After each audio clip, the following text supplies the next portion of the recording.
Tonight we had spinach fried rice for dinner. This is an original recipe by my mom where she combines 1 pound of spinach with buttered rice, some eggs, and beef, making it a very protein-packed dish. So all you do is first you scramble some seasoned eggs, very simple, and then set that aside. Add 1/3 of butter into a heated pan along with a day-old refrigerated white rice. And as always with fried rice, you want to use less water when cooking the rice, especially with this recipe, because spinach already has a lot of water, which we can't control. We have to control how much water we put into the rice so that it's fried rice, not mushy rice. Anywho, add the remaining butter along with the salt and sugar. Set aside in a bowl and separate the rice as much as you can so that the moisture can evaporate. Alright, so on to the star of the show is a spinach. This is flat leaf spinach from the Korean market that was finely chopped. Once the water comes out like this, what my mom does is she collects it on one side of the pan, gets her tongue and some crumpled paper towels, and absorbs that water. And she continues to do this, blotting gently against the spinach to absorb any obvious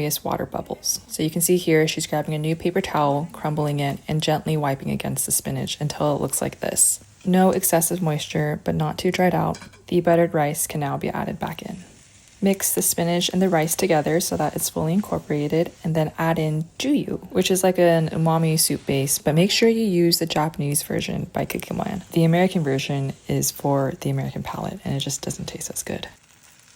At this point, we have this beautiful spinach fried rice, but my mom's going to add a bit more protein, including the eggs and the beef. These are beef rolls from Costco. Our cookbook calls for beef brisket, either or works, but the Costco ones you don't need to pat it dry like we say in the book. Once it's just about cooked, you're going to snip it up into little bite-sized pieces, and the same method with the spinach. Absorb the excess moisture and then season with a little bit of sugar and soy sauce. And there you have it, spinach fried rice with a lot of protein. Top with beef and a little drizzle of sesame oil, and serve with kimchi if you wish.